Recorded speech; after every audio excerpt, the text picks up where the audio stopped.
Everyone, every book, every second is magical. This is our Everi. Welcome to our third episode of Everi. We are proud to have been heard by at least a dozen people. Thank you all for listening. Today, we have a couple of chapters to read as I'm still compiling a list of books to review. Our first on-air review will be held on August 7th. Hopefully we can get some feedback from our authors, give you some insight into their writing. Without any further delay, I give you Chapter 3, The Hunt Begins. As the four royals settled into the plush chairs in the war room, each adjusting so they could better view the others, they all seemed more than a bit nervous. Queen Sandria silently straightened her red gown over and over, glancing ever so subtly at the great wolf laying between King Kristoff and his queen. A small, disapproving frown was glued on her face as she watched the royal couple. No man would dare sit so close and demand respect equal to hers in her court. King Everi displayed a critical frown and pointed stare as Queen Erin settled into her spot next to her king without hesitation. None of his wives would dare. In his court the women had a viewing gallery, and none would leave without permission. The great wolf gave a low growl as King Everi sat up too suddenly, startling Queen Sandria out of her rebellious thoughts. Before the tension grew too high for comfort, King Kristoff silently ordered the beast to his bed in the corner so the royals wouldn't be distracted further.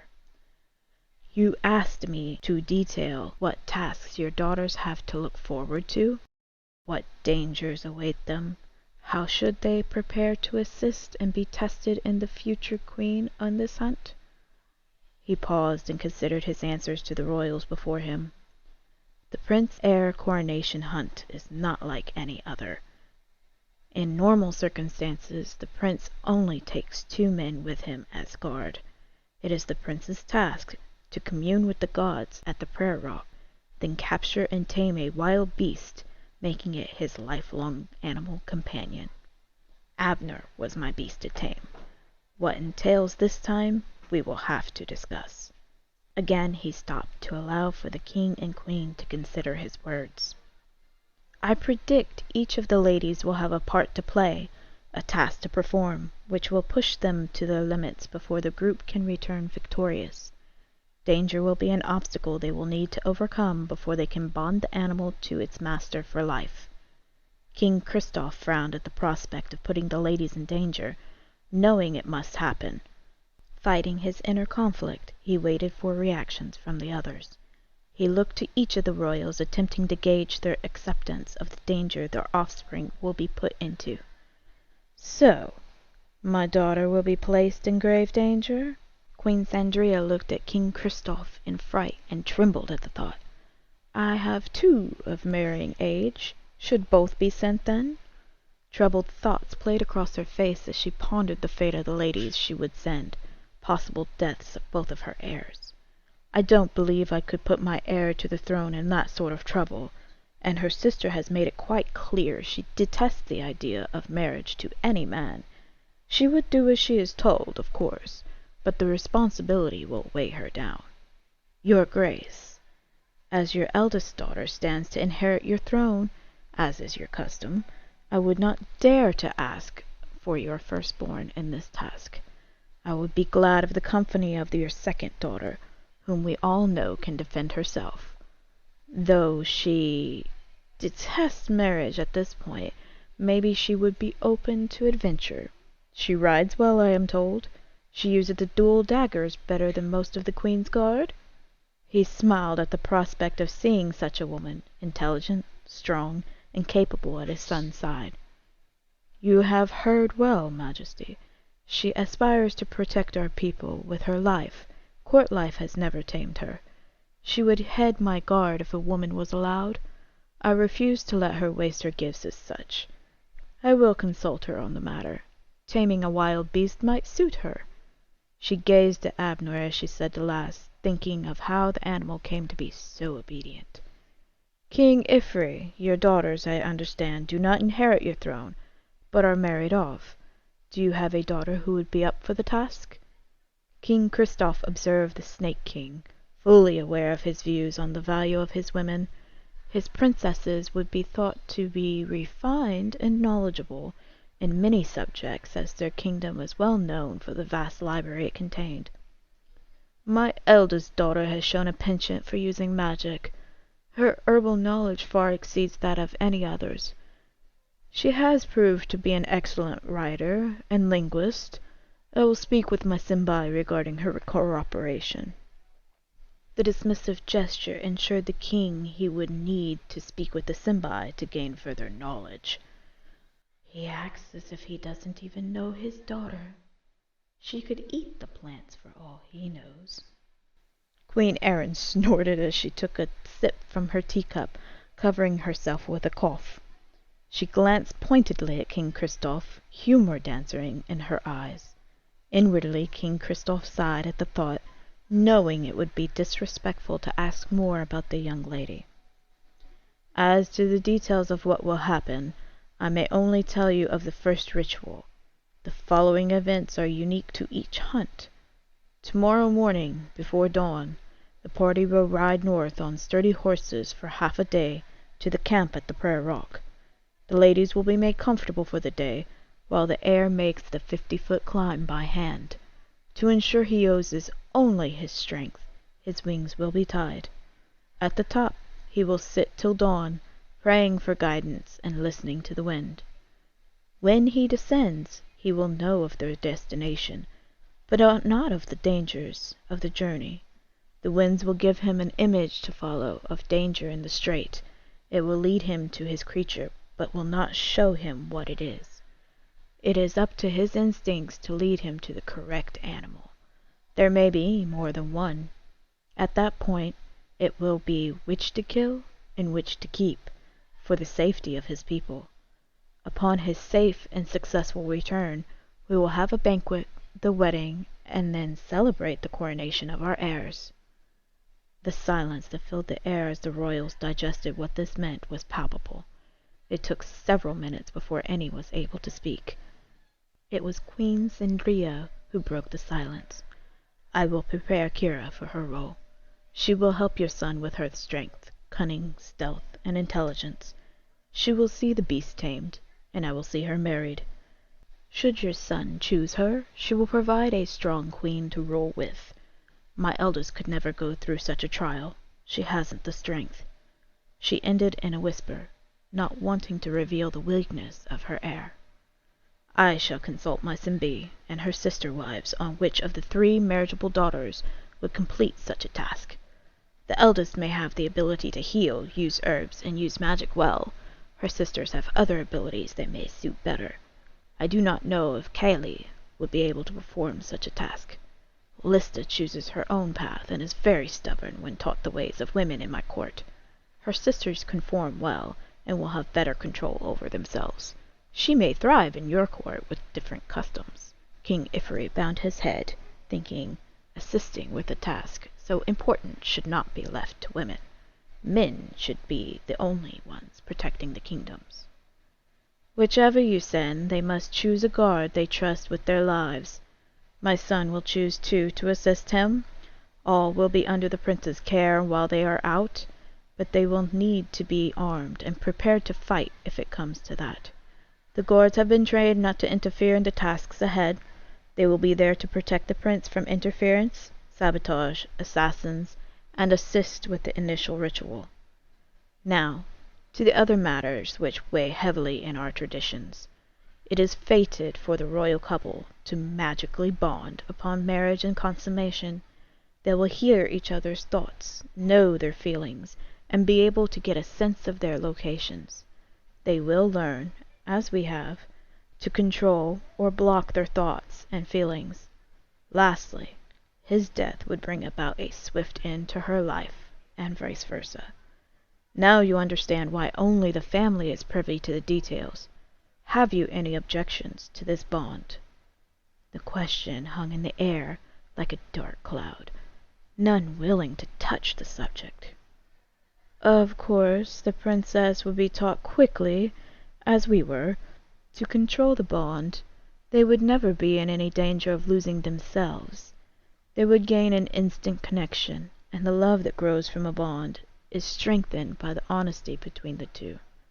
He gave his wife a small smile before returning his eyes to the two royals before him. King Everi took a deep breath and looked to Queen Zandria for her answer. Both seemed to agree at the same time, nodding their assent. It shall be as you have directed, as they would inherit your throne. We would be able to openly discuss what the marriage would mean for the kingdoms, trade, and education after the ceremonies have completed. Queen Zandria looked even more eager for the advantages to her kingdom than distraught over the task before her daughter. The queen looked determined to proceed without any further argument. King Christophe nodded his assent, and looked to his wife for confirmation. I, of course, would teach the lady the ways of our court. I would surround her with those who would enhance her abilities and teach her new ones. She would be able to choose her own queen's guard. Her protection is of the highest importance to the family, as you can well imagine. Queen Erin looked down at her hands, knowing full well what she would have to put the lady through after the ceremony was concluded in the public eye.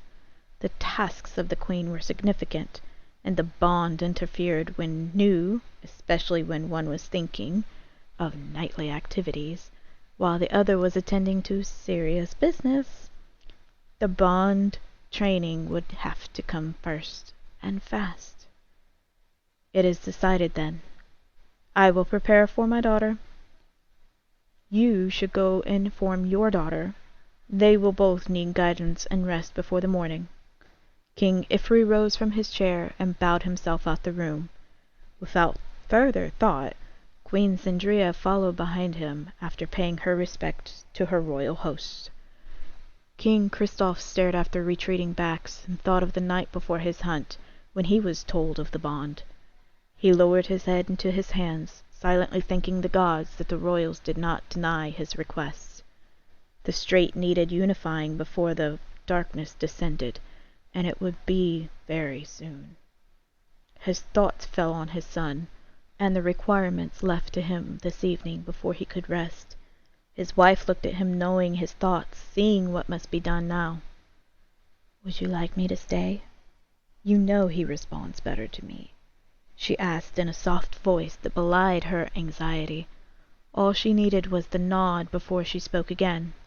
Trent, be so kind as to find Hanner and tell him it is time to begin. We shall talk in here before he begins the cleansing. Trent left the room silently, leaving the couple alone. Anxiety hung thick in the air. Abner snored in the corner, making the king smile despite his fear. Before he could turn his thoughts back to the darkness, his wife took his hand and kissed it gently, letting him know she loved him, reminding him he was not alone. He won't like this. He will do his duty, but he will buck the bond. Christophe was sure his son would be raising his voice and arguing not to be bonded to one not of their kind. The bond is cruel to some, as the true nature of the other is revealed to them instantly. Nothing can be hidden from the other until it is controlled.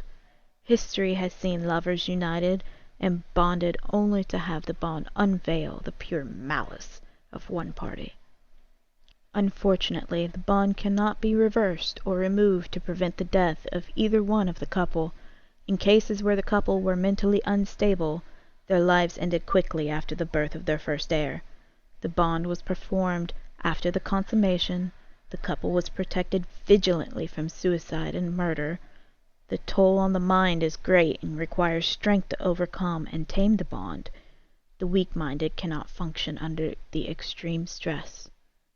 He will learn the pleasures that come with the bond, and the sorrows, the same as we did. He will not like the morbid link of the magic, but he will not falter. He will protect his wife and his kingdom equally. He knows his duty.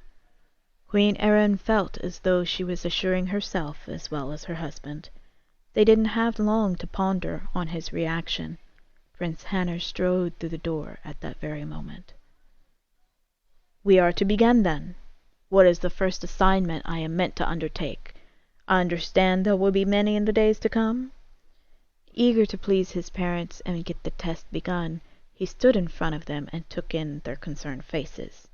Both wore long, worried looks that pronounced their age, and his happiness and excitement did nothing to alleviate the anxiety as it had so many times before. "Sit, my son. We will tell you now about the details of your tasks. Your ritual tonight, the ritual of the prayer rock, the hunt, the animal bond, your coronation and marriage ceremonies. It will be difficult for us to talk about, so please, be silent for a time and think about what we say." With that said, the king began the details of what was to come. Late into the evening they spoke until Trenton notified the prince it was time for his cleansing ceremonies. Hanner was initially outraged at the idea of binding himself to another, even more so to an outsider. Once calm, the benefits of ruling equally in this manner made him accept the necessary evil. In the orchard, King Everi and his Simbai confronted their eldest daughter, Lista. The information was passed from father to daughter in the traditional, emotionless exchange between a man of power and his inferior women. As the king left, the atmosphere relaxed between mother and daughter. "This is why we have come to this flat, drab piece of land? You brought me here to sell me for my skills? I suppose it would be better to be married off to an outsider than to be chained to some lord's bedchambers. Still, I am not amused, mother." Princess Lista bent down to examine a small plant at her feet. Her mother sat feet away, enjoying the light evening breeze. "I did not know, my daughter, that it would come to be a contest of skills. I have no doubt your skills surpass any other woman by far, except, of course, your conformance and holding your tongue. I still have yet to see you master those. This will give you a chance to break from our traditions and let yourself feel the freedom of other women.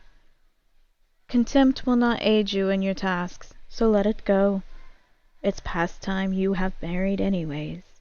She smiled down at her daughter, who was now fully engrossed in the fungus of the tree, smiling as she identified the various types growing. "To be bound in such a way isn't freedom, mother. It is chains made from a different metal. I don't even know this country, much less the man. How do I impress him? Is it a contest of looks and skill or fighting? You know I can hunt, but to fight another person is different. And what about children? Are we even genetically compatible? It is so unequivocally irritating to navigate the intricacies of this delicate issue." Lista paused, as her train of thought was derailed when her mother began laughing hysterically. "You, my darling daughter, are too well educated for your own good." Frustration gave bloom to a deep flush, which deepened the dark color of her cheeks until it looked like someone had set fire to the coals and placed them there. Lista left her mother still trying to catch her breath, and made for the library to be among the books she loved, which were easier to understand than people. Princess Castile Listica sat dumbfounded as she listened to her mother recite the essential details of the arrangements made with the Sokol Kingdom. Princess Kira Listica stared out the window at the stables longingly, her attention anywhere but where her mother directed. "Are you listening to me? This is your future we are discussing, Kira. Please tell me that you have been listening. Your sister cannot do this for you, and you can't run away from it." Kira returned her attention to the room the moment her name was spoken. "Mother, do you think he will even care if we have skills? I bet he won't care if we can skin a rabbit, track animals, or heal the sick. He will flip when he realizes what I can do. That bond will certainly be a problem. Nothing like knowing how much the man in your bed hates you because you don't conform to his specific view of the role in women in government. I'd rather be with my mare and her new foal. Queen Sandria smiled, holding back her temper. Dealing with her youngest daughter was trying at the best of times, and at this moment her anger could set fire to the couch. You will go to bed and rest. Your daggers are being sharpened for the hunt. You will do as the prince asks you to do, and you will come back as his betrothed. Do what must be done. Our kingdom needs Sokol trade to survive. Kira bowed her head and acquiesced to her mother's wishes. Retiring to her bed, she began to think of how she was to get through the next week. Resigned to her fate, she drifted off to sleep, dreaming of a man who would accept her for who she was. He said I would be in prayer and cleansed tonight. I didn't think it meant a hot bath with women to clean me. Forbidden to do so myself. The prince sat in the fabulous hot tub, surrounded by female servants who were scrubbing every inch of his body, feathers and all, to remove impurities of the flesh. My prince, the only male voice he had heard through the last 2 hours, spoke. It is time to remove you to the temple for your spiritual cleansing. The ladies will dry you, but you will walk through the castle naked. No fabric shall touch your skin until the ritual concludes. You will be taken to the temple for their prayers, and the net for your wings. Hannah reluctantly followed Trent's directions, forewarned of the dangers associated with not following the ritual altogether. Ruffling his wings to remove the excess water, he followed Trent through the long corridors, thanking the gods as he went for the warm season. Many foreign guests he passed as he made his trek through the castle openly gawked. Some blushed, some giggled. The Sokol men he passed understood the significance of the heir to the kingdom strided naked through the hall. This was to prove that those who witnessed the walk, he was not afraid of assassins in his own home. His castle would be safe. He would have the peace of a newborn babe, clothed only in what the gods gave him during his reign. Yet the walk did not hide his embarrassment. His head was held high, his flush only hidden by the darkness of his skin. All Prince Hinar passed, bowed deeply and began the prayers for safety and peace for his hunt. The Sokol women covered their eyes in respect and knelt in reverence to his boldness as tradition demanded. Entering the temple, he noticed the altar he was used to praying at was arranged in a fashion he had not seen. Trent stopped him at the long table attached to the platform and began explaining the steps. My prince, during the rest of the night you are to rest here, unclothed and on your stomach. Most spend their nights in prayer, I am told, though it is your time to rest and contemplate your coming of age. This is the time where the priests and priestess will bind your wings for tomorrow's ritual. They have their prayers they must say over you, their rituals to perform. Just before dawn, I will dress you in your hunting gear and lead you to your party where you will meet the princesses and begin the ride to the prayer rock. You will receive the rest of your instructions from the gods on the top of the rock. Hanner laid down as instructed, and the priests and priestesses began their chants. The priest started weaving a thick cord through the feathers of his wings, building a tight web on each, connecting them in the middle so that they could not open. The priestesses were painting protective glyphs into the exposed areas of his dark skin in lime green.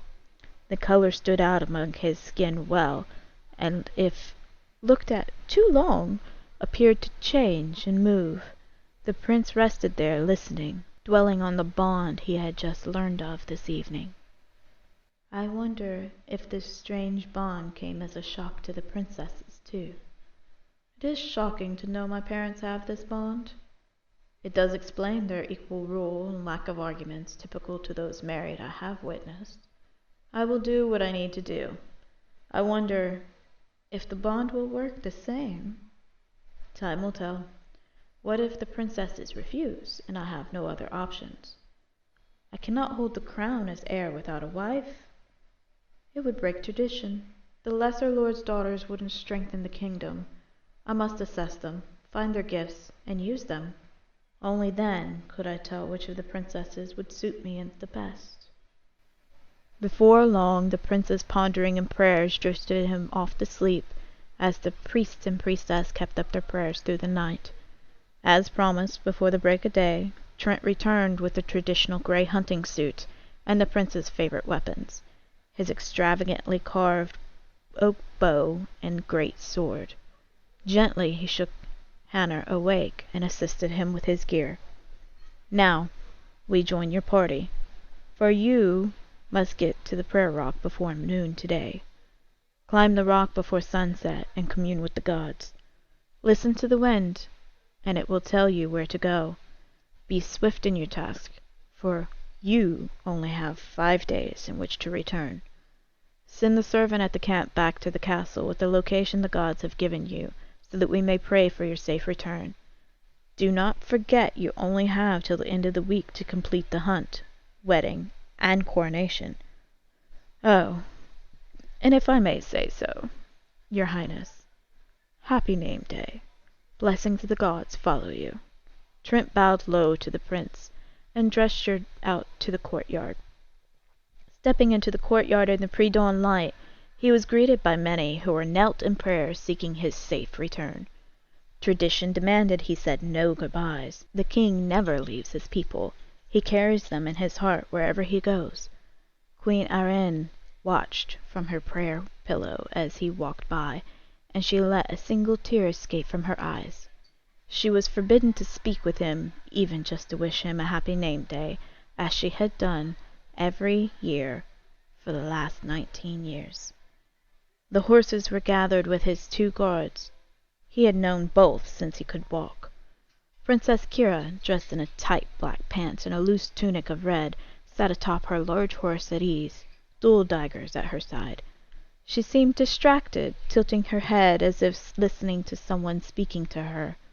Her guard was still checking her gear, and glanced at Prince Hannar as he came closer, but said nothing. The guard mounted the horse next to Princess Kira without another glance. He whispered warning of the imminent departure to Kira, who looked up quickly and patted her horse's neck fondly. Princess Lista looked down, disgusted with the horse chosen for her, as it was too jumpy for her taste, her short spears strapped to her back. The black of her pants and tunic accented the light green scales of her upper breast. Her guard was settled atop an agile horse Prince Hannar knew well. It was his second favorite horse to ride on a clear day. Princess Lista looked up as he rounded the corner and frowned at him, seemingly unimpressed with the accommodations she had received. The look she shot at him said she was not impressed with him either. Hannar's horse had been packed with supplies for the trip, and danced side to side at the sight of his rider. Taking a moment to calm and soothe his mount, the prince looked over his companions, hiding the surprise he felt as he recognized both of the princesses. Princess Kira was the young maiden he had spied entering the banquet hall late with muddy boots and mussy hair. Princess Lista was the young woman at his side during the feast. Her frown indicated she knew who he was and was displeased at the thought of joining him. Their conversation at the dinner table disappointing her in her expectations of intelligent communications. I should have paid more attention to these 2. One a rebel and rough around the edges, the other graceful and massively intelligent. Only time will tell which I will have to give my heart's wind to, and it may not be a pleasant journey. Without another thought, Prince Hannar mounted his steed and began the half-day's journey to the prayer rock. The road there would be smooth and easy. Hannar knew what the day would bring, but the future is uncertain. The princess's presence caused him anxiety, but he was determined to remain focused on his tasks. Chapter 4. Rituals. Without difficulty the horses galloped down the dirt path to the prayer rock, meeting no one along the way. A minimal amount of conversations were held between the individuals. The princesses were concentrating on their roles after they concluded this ritual. Both have deep creases marring their young faces. Kira glanced towards Hannah with a considering expression, but didn't speak. Reacting to an unheard voice, Kira glanced at Hannah again, a small smirk on her face, like someone had told her a secret. Lista occasionally asked questions of her guard, who seemed to know her well. Light conversation, the heat, the road, and different plants. Nothing serious broached in their talks. Like Kira, Lista looked to Hannah, observing his body language. She spent more time watching the surrounding countryside and commenting on different plants to her guard than paying any attention to the others in her party. Occasionally her horse jumped about, causing her to sigh in frustration. Just before the noon heat settled upon them, they reached the base of a vast plateau, which raised itself 50 feet into the air, reaching up like a column into the heavens. They had used the prayer rock for generations for solitude and prayers. Its sides were weather-worn and near smooth, with deep crevices graved into the various places. High above the ground the wind would be more natural to hear, the gods easier to pray to, and distractions would only limit to the view the rock provided. This was the rock Hannah was to climb this evening. He looked on it with dread and awe, marking the smooth sides and high flat top. He was right. It would not be difficult if I could just fly up there. It would take all evening to climb to the top. Even if I fell, I wouldn't have my wings to land me safely. My prince, a soft voice broke his concentration on the rock. We have tents ready for your meal. Then we shall tend to the princesses while you climb. Hannah acknowledged the small servant who was speaking and dismounted his horse.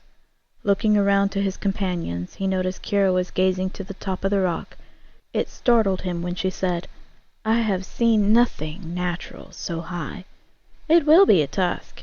It is smooth, and I do not know any true holds from here. Difficult, especially without wings. The fall would be perilous. She turned and smiled at him, and then ducked into the tent for refreshments. Surprised at her concern, Hannah let a light smile flit across his face. Lista, however, just huffed and entered the tent without comment. He began to wonder if she even wanted to be here. Hannah stood and thought only for a moment of the two princesses' different attitudes toward him. The small servant gestured the prince into the tent, trying to preserve the time he had left. Hannah entered the tent to find a light meal and water, not what he had envisioned they had sent out. My prince, we have your climbing gear in the other tent for you when you have finished. The little servant bowed as she handed him his plate and cup. Hannah began wondering if they don't enjoy playing dress-up with him today, but agreed his dark hunting suit would be blistering in the sun. He ate quickly and bowed to the princesses before turning to the tent flap. In the only other tent erected, he found a light cotton suit, sturdy shoes, and leather fingerless gloves to protect his hands. Dressing quickly, he pondered the climb. Father said he climbed from the northern side. It was difficult, but easy to start on. I wish I could bring daggers. I could use them in the crevices to make handholds. Alas, only my body I get. He exited the tent and started rounding the rock, looking for an excellent spot to begin. He gazed up and down as he rounded the broad base, attempting to determine where the best climb would start at. Prince Hannah, Lista spoke in a loud, arrogant voice. This area here gives you good purchase to the top. It should be the easiest route, if that is what you're looking for. She was standing on the western side, looking to the top. Curiously, he walked over to investigate her claims. I didn't think you would concern yourself about my task for today, Princess Lista. Forgive me, it seems I misjudged you. It does seem like the best spot. You didn't misjudge me. I am not concerned with this small climb. I have been climbing trees, rocks, and the occasional low mountain at the edge of the swords since I could run away from the palace. Most posed a more difficult climb than this rock. She gave a rare, winning smile and turned to her guard. Evan here has tended many of my scrapes until I learned how to recognize a purchase when I saw one. Hanner smiled as the guard rolled his eyes and nodded, indicating the princess had received many injuries from being too careless climbing. "I will take your suggestion, then. Thank you, Princess Leia." Looking up to the top, he found his first handhold and whispered, "It shall begin, it shall begin." He thrust himself up the rock, hand after hand, foot after foot. Carefully he made his way halfway up before he allowed himself to think. "I will have to rethink her knowledge and concern. Not only does she know what she speaks, but she knows when not to. I must listen more. She must be anxious about the weak, or she would have stayed in the tent." Before he could think about the princess's knowledge any more, he overreached his next handhold and slipped. Only his fingertips had reached into the crevice he searched for, and now he dangled only by those. Tense moments ticked by before he could reach a foothold to boost his grip. When he had righted himself on the rock, he paused for a moment to catch his breath and slow his heartbeat. His tunic had ripped on the side, and the material was sticking to his sweat in many places. The knees of his pants were now gaping holes, showing the stains of scraped knees. After he had calmed his mind and his heart, he redoubled his effort to get to the top. It was already reaching dusk, and he still had a ways to go. A few more scrapes accumulated, and grunts issued from the prince before he finally reached the top. He heaved his substantial body onto the top of the rock, panting, careful not to roll right off to the other side. Standing, he looked at the view from the top. He could see the hills of the Lysican kingdom to the east if he squinted. The edge of the Forest of Time was a small green blur to the west.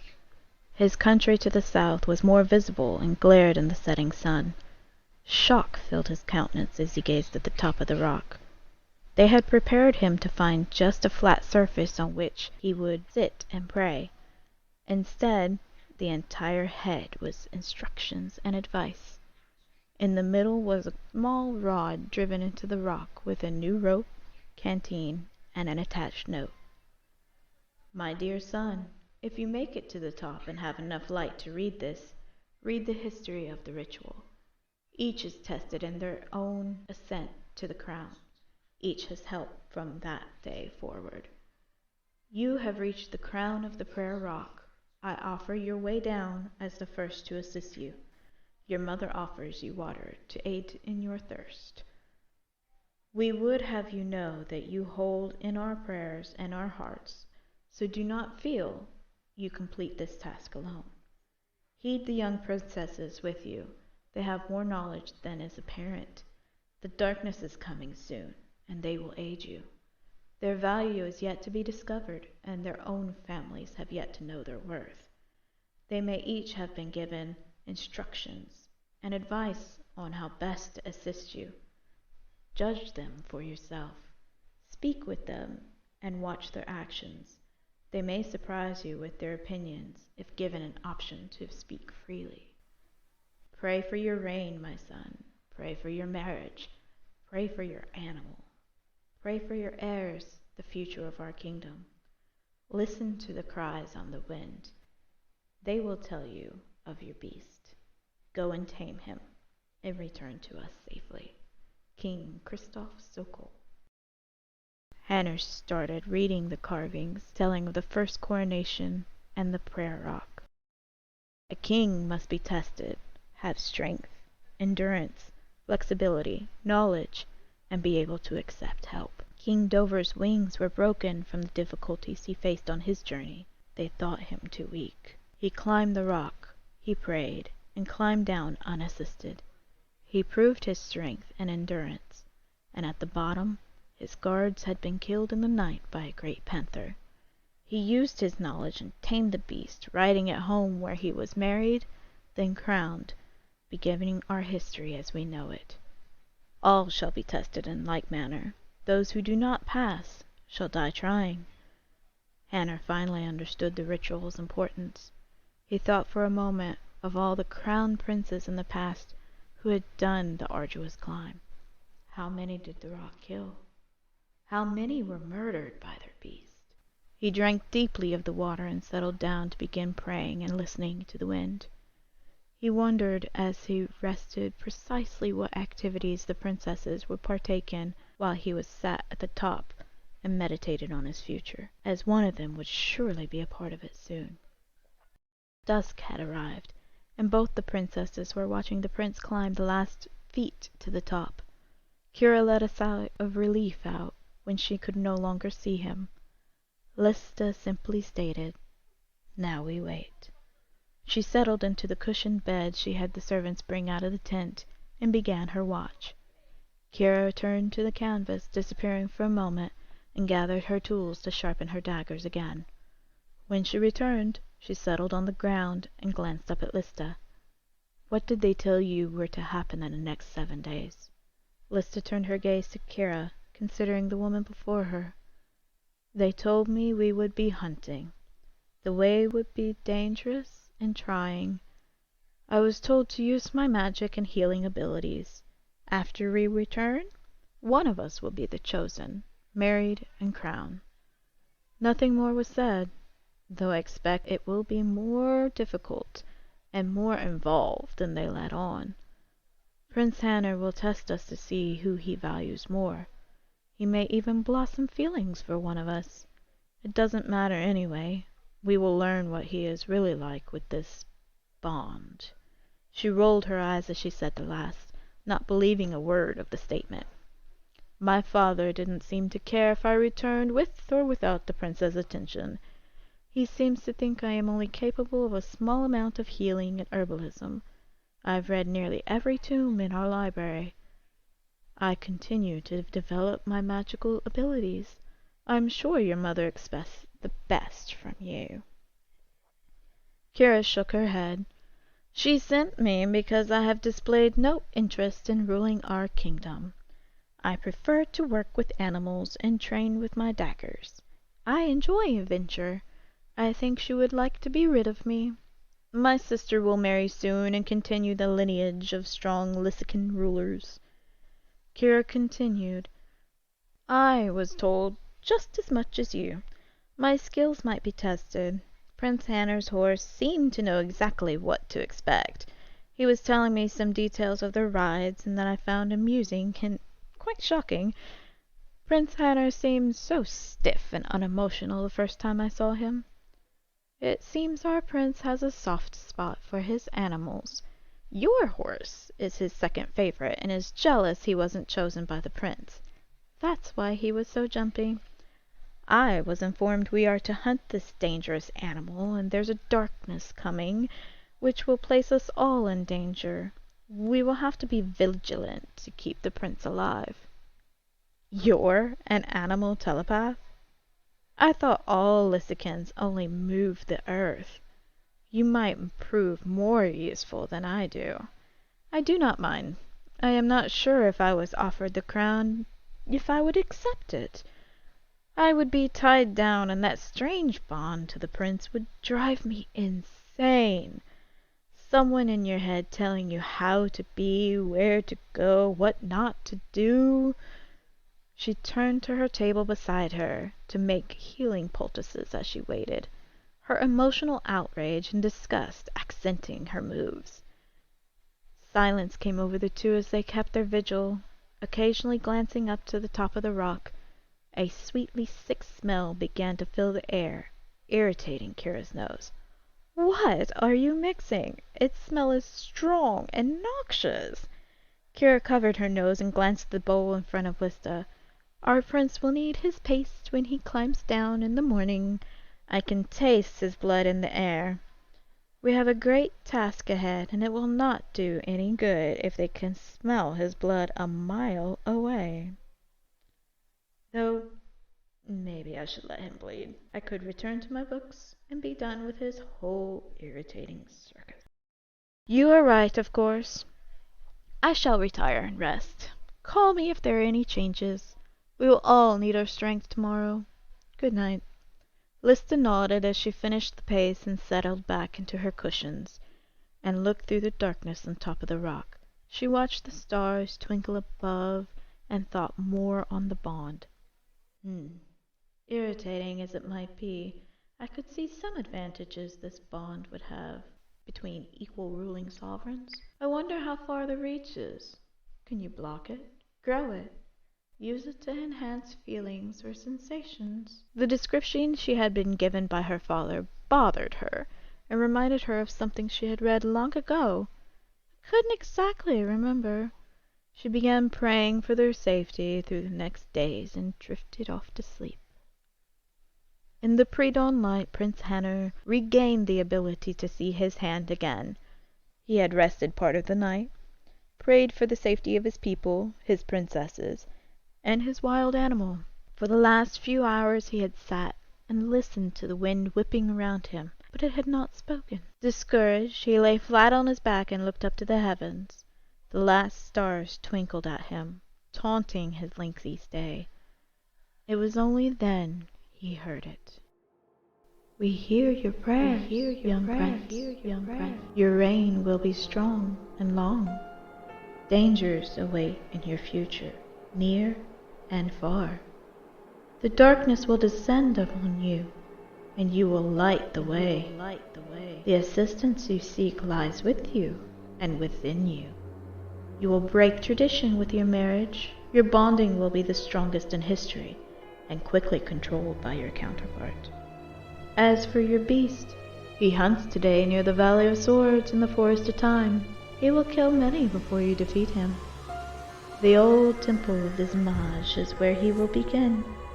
Beware of which you choose, for only one will be tamed in the end. Seek him in the rubble and dust, covered in his victim's blood. One will know the way, both will aid you. Listen well to the women. They will give you the gift of life and love. Your princesses will be safe at your side and assist you in your most significant time of need. Use their knowledge well, for blood will be spilled and hidden gifts will be used. Only when they break tradition together will the hunt succeed. Let them guide you to the animal, for only with their skills will you triumph. Take care the tasks do not cost you your heart's wind. You will need to think rather than feel your decision. Your future rests in the hands of the princesses. Your actions guide them. What is begotten of your marriage will determine how the darkness falls. You will create the light that will shine through the darkness, but not if you fail today. Now rise, Prince Henner, and do your duty quickly, before more die than is necessary. Henner opened his eyes and blinked into the light of morning, recalling the warnings he had just heard. The voice seared into his memory as fear took hold of his heart. For a moment he debated his duty. He feared for his life and that of who was with him. He sat up and pondered the cost and how the princesses were both to guide him to his animal. He wondered how he was to create a light strong enough to defeat descending darkness. I am Prince Henner Sokol. I will defend the kingdom with my life, rule with equality, justice, and benevolence. This beast is no bar to my rule. My queen will be chosen today. My heart will be guarded against being broken, and my future will be solidified. I go to my hunt. Long may my flight be in this world. If it is not to be, then let the winds carry me to rest with my gods and ancestors. I face my fate now. Henner rose to his feet as the sun peeked over the horizon, pride and determination filling his soul. Taking his father's message and his mother's gift, he used the rope to rappel his way down the rock. Lista glanced up in surprise as the sun hit her eyes, and she watched the prince rappel gracefully down the side of the rock with his rope and water. Prince Henner descends. He will need food and water. Prepare his horse. He will want to leave as soon as he has changed. Kira flew out of the tent just in time to watch him touch his feet to the ground. The servants busied themselves with preparations and saddling the horses. Princess Lista took in Prince Henner's appearance and came to his side, catching attention with the foul-smelling bowl in her hands. My prince, before we get you changed, I would like to tend your wounds, if you would sit, unless you prefer to hunt smelling like the next meal. Lista placed a bowl on the bed and gestured for the cushion she had just vacated. Hanner heeded the voice in his head and warning in the wind, then didn't argue. Minutes after the paste had been applied, the wound sustained from climbing vanished. You heal wounds? You did have many scrapes as a child. Thank you. Now, we must prepare. There is a beast in the forest near the swords. Many will die if we delay getting to the ruins. Hanner rose and summoned a servant to take him to don his hunting gear. Lista stopped him with a hand. Did you hear where, my prince? My family's castle sits near a place such as you described. Are my younger siblings to be in danger then? The red glint he saw in her eyes reminded him of the voice in his head. She would defend her kingdom and family from all harm. He included if he wasn't careful. They told me to seek the old temple of Dismage. He will be there. Do you know about it? Lista sat abruptly on the bed and gazed at the prince's eyes. Intimately. That is one of the places I climbed. It is near the mountains. None but Dismage even know of its existence. The forest has swallowed it, surrounding the area with dangerous terrain. I can guide you to it easy enough. It would be easier to enter the forest near my home. The road from here is swift and easy. We must ride hard to get there by nightfall. Then we must hurry. Hanner rushed off to change. It took a few minutes to remove the corded web from his wings, and he stretched thankfully. Shortly after he was done, they were mounted and ready to leave. Go back to the castle. Tell Trent we head for the foot of the swords. Look for us in 4 days. We will return. The servants bowed deeply and hurried off to make their preparations. To return to the castle. My princesses, we've faced danger and a long ride. We must make haste. The horses will be pushed to their limits. But we must get there as soon as we can. With that, he turned his horse to the western road and started galloping to his next test. I will speak to the horses. They will let us know before they are too weary to carry us. Kira looked to Lista, who nodded and hurried after the prince. May the gods send endurance to your hooves. Fly fast, my beauties. We rely on you today. Kira swiftly sent out the message to each of the horses as they started flying down the road. The horses' minds were set on enduring to their limits to hasten their riders to the Dismage castle, the hooves seemingly floating as they galloped at their fastest pace. Thank you for listening today. I hope it's been a great adventure thus far. Do you think Hanner's gonna make it in time to tame his beast? What do you think the women will have to do when they're there? How dangerous will it be? I guess we'll find out next time. Interested in hearing more? Have a question? Want the book? Find us on Facebook, Goodreads, and Twitter under Everi, Everi. Catch the novels and audiobooks on Amazon and Audible. Shoot me some discussion questions. Catch you next time.